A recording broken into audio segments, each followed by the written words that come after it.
Nakakatakot ang balitang ito. US President Donald Trump pinagbantaan na ang lahat ng Iranian national. Kung ayaw nyong madamay o masayang ang buhay nyo sa gerang to, lumikas na kayo. Ultimatum yan ng US. Itutuloy ang sitwasyon sa capital ng Iran na Tehran. Halos lahat lumilikas mga.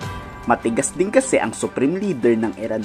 Ayaw isurrender ang mga nuclear weapons dahil siguro posible itong gamitin ng Iran sa mas malaki pang gera. Ngunit bago pa nga gamitin yan, wawasakin na yan ng Estados Unidos. Suportado nga ni US President Donald Trump si Israeli Prime Minister Netanyahu at sa pagwasak nito sa nuclear at ballistic arsenal ng Iran.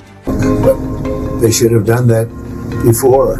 It's painful for both parties, but I'd say Iran is not winning this war. And they should talk, and they should talk immediately before it's too late. We've always supported Israel. We have for a long period of time, strongly. And Israel's doing very well right now. Kung ang US nagbabala na rin ang China na kung may Chinese national pa sa Israel, lumikas na kayo. Mukhang mas titindi pa ang pambobomba sa Israel ngayon. Mukhang ngayong gabi na rin magsisimula ang World War III. Pang-apat na araw na rin kasi ang palitan ng matitinding airstrike. Mga warplanes at fighter jet nga ng US Air Force papunta na rin ng Middle East. Umalis na rin si President Donald Trump sa G7 meeting sa Canada at pabalik na to ng White House para siguro sa opisyal na deklarasyon ng digmaan. Sobrang nakakabahala na nga ito. Thank you. Okay. Thank you. Thank you. Go early, sir. President, any statement on why you're leaving the G7 early for Washington? Well, I have to be back. Very important. I want to just thank our great host. He did a fantastic job. Thank you. In Canada.